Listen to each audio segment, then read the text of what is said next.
Here is a special weather statement. Funnel clouds sighted over west central Illinois. Atmospheric conditions exist across the area today that favor the possible formation of weak circulations along an existing boundary. Some of these circulations are occurring underneath developing showers and thunderstorms, where a funnel cloud may develop. Once the rain begins, the funnel cloud dissipates.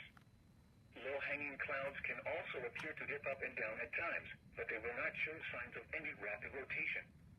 An actual funnel cloud will exhibit spinning in a counterclockwise direction. In rare instances, these funnels may briefly touch down. Stay alert and be prepared to move to a safe shelter if a funnel cloud approaches the ground. And now